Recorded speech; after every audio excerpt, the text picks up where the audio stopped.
আজকের দ্বিতীয় বর্ষপূর্তিতে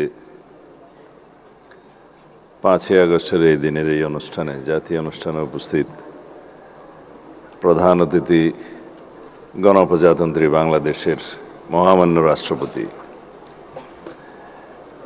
উপস্থিত মন্ত্রীবৃন্দ, সুধীমণ্ডলী, এক্সেলেন্সিস, ডিপ্লোম্যাটিক মিশনসের আমি কয়েকজন এখনো দেখছি, Excellency's, representative from different missions, senior high officials, সামরিক এবং বেসামরিক ঊর্ধ্বতন কর্মকর্তাবৃন্দ, জুলাই শহীদদের পরিবার, মা বাবা, ভাই বোন যারা এসছেন, জুলাই যোদ্ধাগণ যারা আহত জুলাই যুদ্ধে এসছেন, সুধীমণ্ডলী, সাংবাদিক বন্ধুগণ, আসসালামু আলাইকুম রহমতুল্লাহ। আমি শুনছিলাম বেশি করে এই অনুষ্ঠানে, এই ভেন্যুতেই 5ই আগস্টের মতো আরও কয়েকটি অনুষ্ঠানে উপস্থিত ছিলাম, বক্তব্যও রেখেছিলাম। মাননীয় প্রধানমন্ত্রীও ছিলেন 2-1টা অনুষ্ঠানে। বিগত 2 বছর, আমারও 2 বছরের কম সময় এই জুলাইয়ের পরে কারো এখানে বক্তব্য রাখতে শুনেছি অন্ধত্ব বরণের 2 বছর 18 দিন, অর্থাৎ 5ই আগস্টের আরও 13-14 দিন আগে 2 চোখ হারিয়েছেন। আমি লিখছিলাম, সম্মোহিত হয়ে শুনছিলাম সেই শহীদ জননের বক্তব্য, যে এই জুলাই তাকে অগ্নিঝরা বক্তব্য দিতে বাধ্য করেছে। হয়তো গৃহিণী ছিলেন, কিন্তু এখন গ্লোবাল র্যাঙ্কের বক্তা হয়েছেন। রক্ত তাকে শিখিয়ে দিয়েছে। তার আকুতিগুলো শুনছিলাম। আলহামদুলিল্লাহ, এই জন্যই যে আমি বেঁচে আছি। বেঁচে থাকার কথা ছিল না। আমরা এই জুলাইকে নিয়ে রাজনীতি কেন করব? যেই বন্ধুরা আজকে এখানে প্রতিবাদ করেছেন তাদের কথাও লিখছিলাম। মাননীয় এমপি আক্তার হোসেন, রাশেদ এখানে বক্তব্য দিয়েছে, আমাদের মাননীয় মন্ত্রী সাকি বক্তব্য দিয়েছে। আমরা যারা সমন্বয় করছিলাম জুলাই আগস্টের এই গণ অভ্যুত্থানের পর্দার পিছন থেকে এবং সামনে থেকে, একবার বলেছিলাম আমাদের মাননীয় প্রধানমন্ত্রী যদি নির্বাসনে না থাকতেন, আল্লাহর কি মহিমা, হয়তো সুসমন্বিতভাবে এটা অর্গানাইজড ওয়েতে এই জুলাই গণ অভ্যুত্থান সমাপ্ত করা সম্ভব হতো না। কারণ যারা মাঠে ছিলেন তারা সবাই হয়তো কারাগারে অথবা অন্ধকারে। সেই অবস্থা ছিল। পৃথিবীর জঘন্যতম এবং ঘৃণ্যতম হত্যাকাণ্ড এবং জঘন্যতম স্বৈরাচারকে আমরা দেখেছি। যদি আমরা আয়নাগরে যাই, যেখানে আমার 61 দিনের অভিজ্ঞতা আছে, সেখানে একটা জানোয়ার 24 ঘন্টা থাকতে পারে না।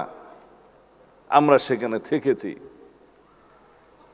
আমার ভাই মীর কাসেম, তার ছেলে মীর কাসেম আলীর ছেলে মীর আহমদ ব্যারিস্টার, এখন এমপি, এখনো ট্রমাটাইজড। ব্যারিস্টার আরমান, সরি, কারণ ওর বাপের বন্ধু ছিলাম আমি, একসাথে জেল খেটেছি, তার নামটাই আসে কেবল মীর কাসেম আলীর। কাশিমপুর কারাগারে ছিলাম। তিনি আমাকে বলেছিলেন, আমি বললাম ভাই কেন ফেরত আসলেন? তিনি বললেন, আমি যদি না আসবই আমার ছেলেটাকে ধরে নিয়ে যাবে।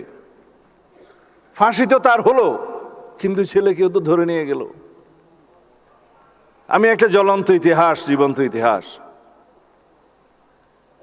বাবা এই জন্যই ফিরে এসেছিলেন তার সন্তানকে রক্ষা করার জন্য, কিন্তু সন্তানকে রক্ষা করতে পারে না। সেরকম একটা স্বৈরাচারের কবল থেকে মুক্তির পরে আমরা যদি বলি জুলাই কার, জুলাই কার, তাহলে জুলাই আমাদের কারোই থাকবে না। এই অবস্থা থেকে আমাদের মুক্তি পেতে হবে। পৃথিবীতে অনেক জাতি আছে স্বাধীনতার জন্য শতবর্ষ সংগ্রাম করে, কোনোদিন স্বাধীনতা পায় না। শতাব্দীর পর শতাব্দী চলে যায়, দশকের পর দশক চলে যায়, কিছুই ঘটে না। মোহাম্মদ লেনিন বলেছিলেন, there are decades, nothing happens there, but there are days and weeks, decades happen there. কোন কোন দশক আছে, দিন আছে, সপ্তাহ আছে, যেখানে শতাব্দী ঘটে যায়। আমরা সেই শতাব্দীকে নিয়ে এসেছি। নিউটনের কোনো আপেল নয় আন্দোলন এবং বিপ্লব, গণ অভ্যুত্থান। সেই আপেলকে পেড়ে নিতে হয়েছে, পাকাতে হয়েছে। আমরা সেই আপেলকে নিয়ে এসেছি, দলীয়করণ করা যাবে না কোথাও। আমার ভাই পড়ুয়ার বলে গেছেন, গণভোটের গণরায় বাস্তবায়ন করতে হবে। আসুন একসাথে বসি। সংবিধান সংশোধন কমিটিতে আপনাদের আহ্বান জানিয়েছে, আপনারা এখনো নাম দেন নাই। গতকালকে প্রথম বৈঠক করেছি। জুলাই জাতীয় সনদের প্রত্যেকটা অক্ষর বাস্তবায়ন করা হবে, আমরা প্রতিশ্রুতি দিয়েছি। আপনারা বলেছেন গণ আকাঙ্ক্ষা, গণরায় বাস্তবায়ন করা হবে। সেটা কি সংস্কার পরিষদে গেলে হবে, সংবিধান সংশোধন কমিটিতে গেলে হবে না? আমি একবার বলেছিলাম, তাল ধপ করিয়া পড়িল না পড়িয়া ধপ করিল এক কথাই, বাট কনস্টিটিউশনাল প্রসিডিউর হচ্ছে অ্যামেন্ডমেন্ট নেয়া। প্রত্যেকটা অ্যামেন্ডমেন্ট হচ্ছে এক একটা সংস্কার। এইভাবে আমাদের বুঝতে হবে। মাঠের রাজনীতি করতে পারবেন, সংস্কার কমিশন করবেন, বা জাতীয় সংস্কার পরিষদ করবেন, সাংবিধানিক সংস্কার পরিষদ করবেন, দিস ইজ অল ওয়ার্ডিং। কিন্তু প্র্যাকটিক্যাল যেটা আসতে হবে, অ্যামেন্ডমেন্ট, সেটা গ্রহণ করতে হবে পার্লামেন্টে। And that would be the 18th amendment of the constitution, which would be historic constitution in our century, যেটার প্রত্যাশা নিয়ে আমাদের শহীদরা শহীদ হয়েছেন, যে আকাঙ্ক্ষা নিয়ে গণ অভ্যুত্থান হয়েছে, যার জন্য আমরা সংগ্রাম করেছি। আমার নিজের 10টি বছর নির্বাসনে গিয়েছে, তাকে আমি বৃথা যেতে দেব না। গুম কমিশন আমরা অধ্যাদেশ পাশ করি নাই, কিন্তু গুমের উপর প্রতিকার এবং গুম প্রতিরোধ আইন নিয়ে এসেছি। আগামী পার্লামেন্টে আসবে ইনশাআল্লাহ। যেটা সিস্টেমেটিক এনফোর্স ডিসঅ্যাপিয়ারেন্সের জন্য আইটিসি অ্যাক্টের বিধান আছে, সেখানে মৃত্যুদণ্ড সহ কড়া শাস্তি আছে। বাকি সবগুলো ডিফাইন করেছে আমরা গুম প্রতিকার ও গুম প্রতিরোধ আইনে, যেগুলো আপনারা আইনটা নিয়ে আসলে দেখবেন। আমরা এখনো ওয়েবসাইটে দিয়েছি, ওখানেও দেখতে পারেন। সেই অগ্নিজরা জিনগুলো, আমি যদি লম্বা বক্তব্য দিই, মাননীয় রাষ্ট্রপতির সময় থাকবে না। এখানে আপনারা অনেক অপেক্ষা করছেন, কিছু বিভ্রান্তিও মাঝখানে হয়েছে, যার জন্য আমার অনেক কথা বলার ইচ্ছা আছে। তবে অনেক কথা আজকে যাব বলে কিছু কথা না বলি। তার মানে হচ্ছে আন্দোলনের দিনলিপি। যারা বলেছেন যে 36 দিনের জুলাই, এই মুক্তির মন্দির সোপান একদিনে নির্মিত হয়নি। এই সোপান নির্মিত হয়েছে 2009 থেকে শুরু করে 2024 পর্যন্ত। আমরা বলি, সেই মানুষ হন, be that personality home man follows, তিনি হচ্ছেন বেগম খালেদা জিয়া। তিনি ত্যাগ স্বীকার করেছেন, সন্তান হারিয়েছেন, নিজের জীবন বিসর্জন দিয়ে হলেও, চিকিৎসায় না গিয়ে হলেও আপোষহীনভাবে বাংলাদেশের জন্য প্রাণ দিয়েছেন। আজকে শুয়ে আছেন এই আমাদের পাশে। তার অবদান নেই? 36 কি এমনিতেই হয়েছে জুলাই? দীর্ঘদিনের এক এক দিনের বিন্দু বিন্দু জমে আমাদের এই সিন্ধু হয়েছে, একদিনে হয় নাই। 2009 থেকে 2024 পর্যন্ত বিএনপির, ছাত্র দলের, যুব দলের, অন্যান্য বিরোধী দলের, ফ্যাসিবাদ বিরোধী গণতান্ত্রিক আন্দোলনের সকল কর্মী নেতারা গুম খুন শিকার হয়েছে, হামলা মামলার শিকার হয়েছে অসংখ্য। কোথায় যাবে সেই ইতিহাস? যারা স্বামী হারিয়েছে, স্ত্রী তার স্বামী হারিয়েছে, মা তার সন্তানকে হারিয়েছে, গুম হয়ে আজও ফিরে নাই আমার বন্ধু ইলিয়াস, তাদের কি হবে? একদিনে হয়েছে জুলাই। স্বৈরাচারের পতনকে একদিনে হয়? পৃথিবীর ইতিহাসে সেটা আছে? নাই। যদি বলি কোনো আন্দোলন অহিংস হবে সহিংস হবে, সেটা সাধারণ মানুষ নির্ধারণ করে না, সেটা মহাত্মা গান্ধী নির্ধারণ করে না। এই আন্দোলন রক্তজরা আন্দোলন, এই আন্দোলন রক্তাক্ত হবে কিনা, এই আন্দোলন সহিংস হবে কিনা, সেটা নির্ধারণ করে দিয়েছে ফ্যাসিবাদী শেখ হাসিনা। আমরা প্রতিবাদ করেছি, আমাদের ছেলেরা মেয়েরা প্রতিবাদ করেছে, শূন্য হাতে রক্তাক্ত হয়েছে। রক্তে রঞ্জিত হয়েছে, শহীদ হয়েছে, রাজপথ পিচ্ছিল করেছে, তারপরে গণ অভ্যুত্থান হয়েছে, ফেসিবাদের মুক্তি হয়েছে।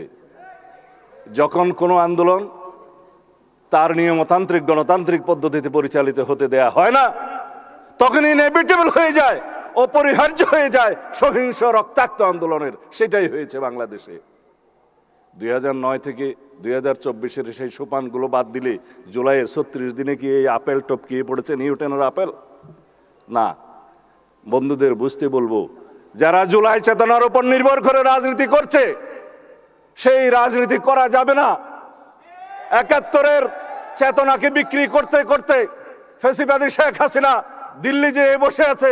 আমি অনেকবার বক্তব্য দিয়েছি, শেখ হাসিনা এবং আওয়ামী লীগের রাজনৈতিক মৃত্যু হয়েছে ঢাকায়, দাফন হয়েছে দিল্লিতে। কেন বলেছি? তারা এই চেতনা বিক্রি করতে করতে বাংলাদেশকে এমন একটা জায়গায় নিয়ে গিয়েছিল যারা মুক্তিযুদ্ধের চেতনা বললে মানুষ ঘৃণা করত। আমরা যেন জুলাইয়ের এই চেতনাকে কোনোদিন অসম্মান না করতে হয় সেই রকম রাজনীতি করি। জুলাই আমাদের সবার, বাংলাদেশের 18 কোটি 20 কোটি মানুষের সবার সম্মিলিত প্রয়াসে আমরা কেউ কেউ হয়তো নেতৃত্ব দিয়েছি। আমাদের সামনের সারিতে যারা শহীদ হয়েছেন তারাই হচ্ছে আসল জুলাই যুদ্ধ, আসল নেতা। তাদের আকাঙ্ক্ষা বাস্তবায়ন করাই হবে আমাদের জন্য ফরজ। অথচ জুলাইয়ের কৃতিত্ব নেওয়ার জন্য, রাজনীতি করার জন্য সবাই প্রতিযোগিতায় নেমেছে। আমরা প্রতিযোগিতা করছি জুলাইয়ের আকাঙ্ক্ষা বাস্তবায়নের জন্য। আমার ভাই পরোয়ার সাহেব বলে গিয়েছেন, জুলাই জাতীয় সনদের বাস্তবায়ন করতে হবে সম্পূর্ণ, তার বাইরেও করব আমরা জন আকাঙ্ক্ষা অনুযায়ী। আসুন কথা বলি, সমাজের সমস্ত সেক্টরের সাথে আমরা কথা বলবো। তাদের প্রত্যাশা কি, জুলাই যোদ্ধাদের প্রত্যাশা কি, সাংবাদিক বন্ধুদের প্রত্যাশা কি, আইনজীবীদের প্রত্যাশা কি, বিশেষজ্ঞদের কাছে আমরা মতামত নেব, সংবিধান বিশেষজ্ঞদের সাথে বসবো, এডিটরদের সাথে বসবো। আমরা এমন একটা সংবিধান সংশোধনী আনতে চাই যেই সংশোধনী নিয়ে আমরা অনেক বছর চলতে পারবো। কারণ বারবার জুলাই আসে না, বারবার 71 আসে না, বারবার বাংলাদেশে গণ অভ্যুত্থান হবে না। এবং এই গণ অভ্যুত্থানের মধ্য দিয়ে আমাদের যে অর্জিত আকাঙ্ক্ষা, যে প্রত্যাশা এই জাতির, সেই প্রত্যাশাকে যদি আমরা পূরণ না করতে পারি, সারা জীবন আমরা দায়ী থাকব। আমাদের পরবর্তী প্রজন্ম আমাদেরকে দায়ী করবে যে আপনারা বাস্তবায়ন করলেন না আমাদের প্রত্যাশা। সুতরাং আমি আর দুই একটা কথা বলেই, কয়েকজনের বক্তব্যের জবাব দিয়েই আমি বিদায় নেব। সেটা হচ্ছে, আমাদের এখানে শহীদ জননী এবং যিনি 2 চোখে অন্ধ হয়েছেন, জুলাই যোদ্ধা, তার কিছু আকুতি আছে। আমি মুক্তিযুদ্ধ মন্ত্রণালয়কে অনুরোধ করব, যারা আহত হয়েছেন, কর্ম করে খেতে পারবেন, তাদের বিবেচনা একটা ক্লাস করতে হবে। আর যারা এমন আহত হয়েছেন যে জীবনের জন্য বেকার হয়ে গেছেন, কিছুই করতে পারবে না, তাদের জন্য একটা ক্যাটাগরি করতে হবে। তারা যেমন 2 যুগে যুদ্ধ হয়েছে। যেই শহীদ জননী বক্তব্য দিয়ে গিয়েছেন, তার আকুতি আপনাদের শুনতে হবে।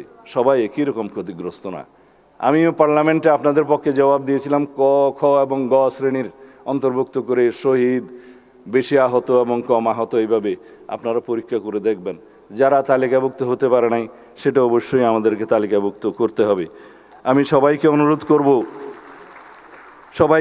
করব, যারা বলছেন আওয়ামী লীগের রাজনৈতিক দল হিসাবে বিচার পরিচালনা করতে হবে, সেটা তো আমার বক্তব্য ছিল।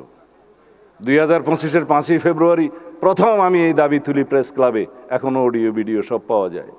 দলের পক্ষ থেকে বলেছি, রাজনৈতিক দল হিসাবে বিচার সুগম করার জন্য কনস্টিটিউশন আর্টিকেল 47-এর অনুসরণে আমরা আইন সংশোধন করেছি, আইসিটি একটা আছে।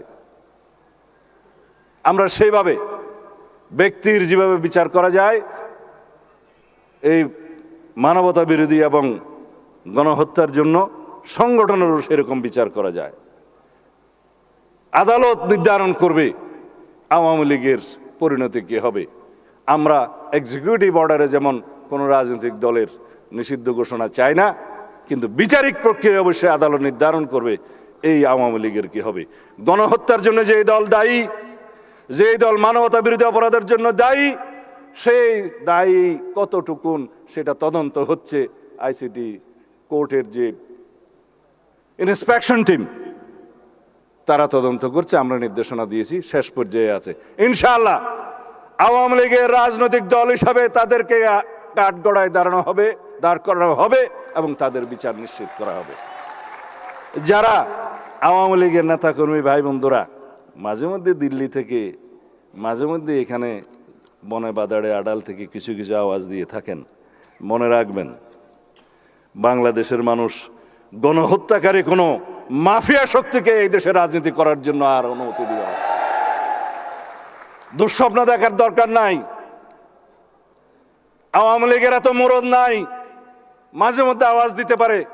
বাংলাদেশের মানুষ আওয়ামী লীগের প্রশ্নে এক, ফ্যাসিবাদের বিরুদ্ধে সংগ্রামের জন্য এক।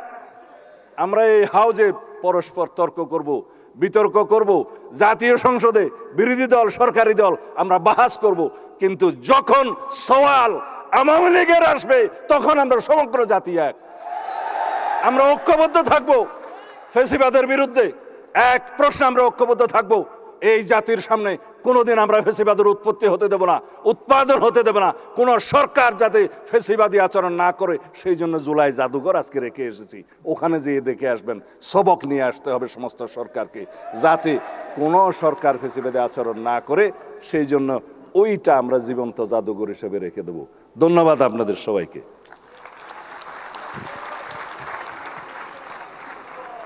সম্মানিত সুধীমণ্ডলী, অনুষ্ঠানের এই পর্যায়ে সভাপতির বক্তব্য প্রদান করবেন জনাব আহমেদ আজম খান এমপি, মাননীয় মন্ত্রী, মুক্তিযুদ্ধ বিষয়ক মন্ত্রণালয়।